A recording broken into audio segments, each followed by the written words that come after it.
तो दोस्तों Avengers end game में जब हम लोग ने टोनी स्टार्क का सेक्रीफाइस देखा था तो हम लोग ये समझ गए थे कि अब आयरन मैन को अलविदा कहने का समय आ गया है। लेकिन अचानक मार्वल सिनेमैटिक यूनिवर्स के फेज 4 में ऐसी मूवीज और यहाँ तक कि टीवी सीरीज की अनाउंसमेंट हुई जिससे ऑडियंस को थोड़ा उम्मीद हो गया कि हाँ हम लोग को आगे जाके आयरन मैन 4 तक देखने को मिल सकती है। आज सब हम लोग डिस्कस करेंगे और आप लोग को पता है व्हाट इफ का पहला एपिसोड भी रिवील हो गया है, उसकी स्टोरी भी समझ में आ गई है। दोस्तों कंप्लीट वीडियो को स्टार्ट करने से पहले आप लोग कर दीजिए वीडियो को लाइक और कमेंट करके ये बताइए कि अगर कैप्टन अमेरिका 4 आती है उसके बाद आयरन मैन 4 आती है तो आप कौन सी मूवी के लिए ज़्यादा एक्साइटेड होंगे। साथ ही साथ जो लोग मेरे चैनल पर नया है मेरे चैनल को सब्सक्राइब करके हमारी कॉमिक बुक टॉक्स फैमिली का हिस्सा बन जाइए। तो दोस्तों हम लोग शुरुआत करते हैं बिल्कुल नए अपडेट्स। तो सबसे पहले मैं ये समझाता हूँ कि मुझे ऐसा क्यों लग रहा है कि आयरन मैन 4 आने वाली है। आप लोग एक चीज़ नोटिस किए होंगे, देखे होंगे फैल्कन एंड विंटर सोल्जर की टीवी सीरीज, तो वो जैसे ही एंड हुई थी यहाँ पे नए कैप्टन अमेरिका के इतनी हाइप बन गई थी कि सैम विल्सन की कैप्टन अमेरिका 4 अनाउंसमेंट की गई।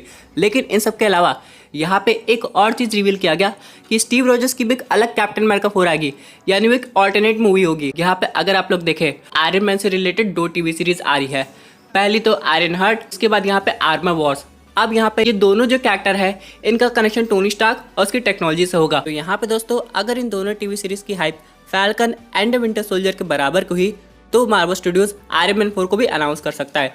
लेकिन दोस्तों अभी क्वेश्चन आएगा, जैसे कि आप लोग देख रहे हैं जो मेन कैप्टन अमेरिका 4 आने वाली है उसमें तो सैम विल्सन है, क्या आयरन मैन 4 में भी रॉबर्ट डॉनी जूनियर नहीं रहेंगे बल्कि आयरन हार्ट अगले आयरन मैन बन जाएगी? मेरे हिसाब से ऐसा नहीं होना चाहिए। अब आप लोग सोच रहे हैं ऐसा क्यों? क्योंकि हम लोग सैम विल्सन को कितने समय से देख रहे हैं। हम लोग को दिखाई दिया था कैप्टन अमेरिका विंटर सोल्जर में, तो स्टीव रॉजर्स का काफी लंबे समय तक साथ भी दिया था। उसका कैरेक्टर डेवलपमेंट इतनी अच्छी तरह हुआ कि ऑडियंस उसे नए कैप्टन अमेरिका के रूप में एक्सेप्ट कर ली थी। लेकिन अगर हम लोग बात करें आयरन हार्ट की तो उसके बारे में अभी हम लोग कुछ नहीं जानते हैं, इसलिए ऑडियंस को उसे समझने में थोड़ा टाइम लग सकता है। हाँ, लेकिन यहाँ पे ऑडियंस को अगर रॉबर्ट डॉनी जूनियर की आयरन मैन 4 देखनी है, अब यहाँ पे हम लोग को ऑल्टरनेट रियलिटी का सहारा लेना पड़ेगा। अब ये जो रियलिटी है ये हम लोग को 2 चीज़ से पता लग रही है। पहली तो लोकी की टीवी सीरीज, यहाँ पे केविन फेगे ने रिवील किया कि लोकी अलग ऑल्टरनेट रियलिटी रिवील करेगा, जिसकी वजह से हम लोग को ये पता चलेगा कि क्या किसी और रियलिटी में आयरन मैन सेक्रीफाइस करने के बाद भी बच गया था या फिर उस रियलिटी में किसी और ने काम कर दिया। यहाँ पे अगर ऐसा कुछ होता है तो उस रियलिटी का दोस्तों हम लोग को आयरन मैन अब भी जिंदा दिखाई देगा और यहाँ पे अगर मार्वल स्टूडियोज चाहे तो वहाँ पे आयरन मैन 4 क्रिएट कर सकती है। लेकिन दोस्तों एक और चीज़ है जो कि एनिमेटेड रूप में आएगा, जैसे कि व्हाट इफ की टीवी सीरीज दिखाई जा रही है तो हम लोग को आयरन मैन 4 देखने को मिलेगी। लेकिन दोस्तों मेरे हिसाब से ऑडियंस जो है वो लाइव एक्शन आयरन मैन 4 देखना ज़्यादा पसंद करेगी। और यहाँ पे एक चीज़ और है, बहुत लोग सोच रहे थे एटलीस्ट अगर आयरन मैन 4 नहीं आती है तो उसकी एआई हम लोग को दिखाई दे जो बाद में जाके एवेंजर्स सीक्रेट वॉर में आयरन हार्ट की मदद करे और बाकी यंग एवेंजर्स को ट्रेन करे, जैसे कॉमिक बुक में दिखाया गया है। तो मे भी ऐसा पॉसिबल है, लेकिन ये सब काम आयरन हार्ट को करना पड़ेगा।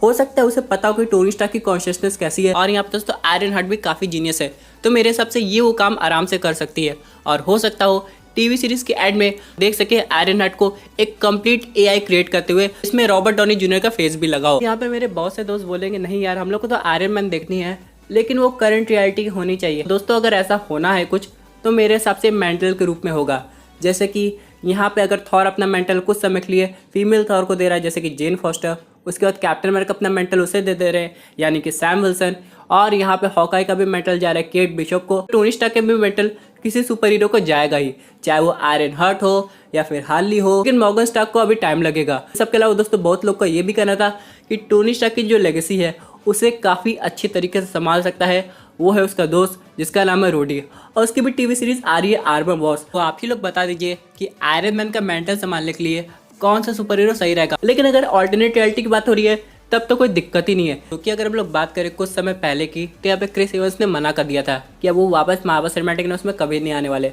लेकिन अचानक जब कैप्टन अमेरिका 4 अनाउंस हो रही है लोग क्या कह सकते हैं। और रॉबर्ट डॉनी जूनियर ने भी एक बार कहा है मार्वल सिनेमैटिक यूनिवर्स में फैंस की चलती है और ये वो काम करवा के रहेंगे जो वो चाहते हैं। यानी दोस्तों अगर फैंस की डिमांड होगी कि आयरन मैन वापस आए तो वो आके रहेगा। अब ये सब कुछ हम लोग पे डिपेंड करता है। लेकिन दोस्तों इन सब के अलावा एक चीज़ तो है, अगर टोनी स्टार्क आता है तो उसकी टेक्नोलॉजी भी हम लोग को और अच्छे से दिखाई देगी। यहाँ तक हम लोग ने एवेंजर्स एंड गेम में मार्क 85 टोनी स्टार्क की सबसे अच्छी टेक्नोलॉजी थी, लेकिन उसके अलावा भी ऐसे बहुत से आर्मर है जो कि ऑडियंस देखना चाहती है, जैसे कि Thor buster armour, Galactus buster armour, ये सब हम लोग को नहीं दिखाई दिया था। तो अगर ये सब हम लोग को दिखाई देगा तो टोनी स्टार्क की टेक्नोलॉजी का लेवल एक कदम और आगे बढ़ जाएगा। और वैसे भी दोस्तों आप लोग को पता है ना, ब्लैक पैंथर 1 आने के बाद यहाँ पे ऑडियंस काफ़ी समय से कंपेयर कर रही है कि किसकी टेक्नोलॉजी ज़्यादा बेटर है, वकांडियंस की कि टोनी स्टार्क की। तो मेरे हिसाब से दोस्तों क्या हो, अगर सिनेमैटिक यूनिवर्स में आज नहीं तो कल आगे जाके इन दोनों की टेक्नोलॉजी को कंबाइन करके एक और अच्छी टेक्नोलॉजी बना दी जाए, तो दोस्तों अगर ऐसा हो जाएगा तो कोई भी सुपर विलन आ जाए किसी के सामने नहीं टिक पाएगा। हाँ, अगर थैनोस जैसा हो तो मैं कुछ नहीं कर सकता, क्योंकि उसके सामने तो वाइब्रेनियम भी कुछ नहीं है। और यहाँ पे जो मैं दूसरे ऑप्शन की बात कर रहा था कि ऑल्टरनेट रियलिटी में हम लोग को आयरन मैन दिखाई देगा, तो इससे दोस्तों दो फायदे होंगे। सबसे पहले तो हम लोग को लाइव एक्शन मूवी देखने को मिलेगी, दूसरी यहाँ पे जितने भी ऑल्टरनेट वर्जन की टोनी स्टार्क की मूवी है वो पॉसिबल हो जाएगी, जैसे कि सिविल वॉर 2, जिसमें हम लोग देख सकते हैं टोनी स्टार्क को कैप्टन मार्वल का सामना करते हुए। लेकिन दोस्तों इन सब के अलावा अगर हम लोग बात करें अपने अगले अपडेट की, तो वो आ रही है व्हाट इफ की टीवी सीरीज से। यहाँ पे एपिसोड 1 रिवील हो गया है कि वो क्या स्टोरी लाइन के साथ आएगा। तो सबसे पहला एपिसोड जो हम लोग को देखने को मिलेगा, क्या हो अगर Peggy Carter super soldier serum use कर ले। इसमें दोस्तों हम लोग को दिखाई देंगे स्टीव रॉजर्स, लेकिन उनके पास कोई सीरम नहीं होगा। हाँ, लेकिन उनके पास पता नहीं कैसे आयरन मैन का एक आर्मर आ जाएगा। यही नहीं दोस्तों, अभी कुछ दिन पहले एक और बात रिवील हुई है कि व्हाट इफ में एक ऐसा एपिसोड रहेगा जो कि रिलेटेड होगा स्पाइडरमैन फार फ्रॉम होम से। अब इसमें यह दिखाया जाएगा कि क्या हो सकता है पीटर पार्कर मिस्टीरियो को कभी एडिट ना दिया हो। फिर यह भी दिखाया जा सकता है कि क्या हो स्पाइडरमैन 2 में टोनी स्टार्क अब भी जिंदा हो। यानी दोस्तों हम लोग देखे थे स्पाइडरमैन होम कमिंग मूवी, यहाँ पर आयरन मैन आके पीटर पार्कर की हेल्प करता था, उस तरह हो सकता था स्पाइडरमैन 2 में भी।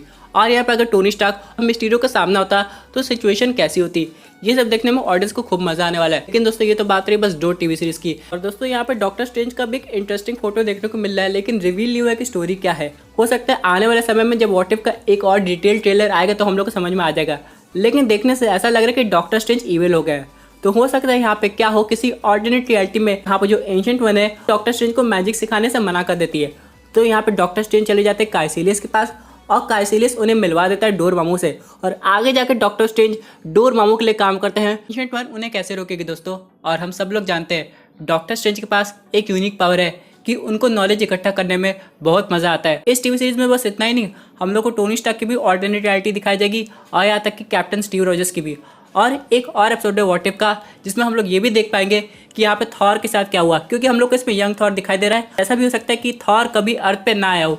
यानी हम लोग ने थॉर 1 में देखा था कि थॉर ओडिन से कुछ गलत तरीके से बात कर लेता था, जिससे ओडिन थॉर को सबक सिखाने के लिए अर्थ पे भेज देते थे, तो थॉर सीखता था ह्यूमैनिटी क्या होती है। लेकिन ऐसा कुछ ना हुआ हो तो थॉर अपने वर्जन में कैसा रहेगा। मतलब दोस्तों एक ऐसी रियलिटी क्रिएट हो जाएगी में थॉर कभी एवेंजर्स से ना मिला हो। उस वक्त क्या होगा, क्या यहाँ पे ओडिन अर्थ की रक्षा करेंगे जब थैनोस आ रहा होगा इन्फिनिटी स्टोन्स को कलेक्ट करने के लिए। क्योंकि दोस्तों व्हाट इफ की जितनी भी स्टोरी लाइन है वो सब ऐसी है जिनके बारे में पहले कभी कोई सोचा ना हो। तो दोस्तों ये थी एक अमेजिंग अपडेट जो कि रिलेटेड थी आयरन मैन 4 और व्हाट इफ की टीवी सीरीज से। आई होप आपको ये वीडियो पसंद आई होगी। वैसे आपकी क्या व्यूज पर्टिकुलर टॉपिक पे, अपने व्यूज जरूर कमेंट कीजिए। दोस्तों अगर आप ऐसे सुपर हीरो कंटेंट एंजॉय करना चाहते हैं तो हमारे चैनल को सब्सक्राइब करके हमारे सुपर हीरो फैमिली का हिस्सा बन जाएगा।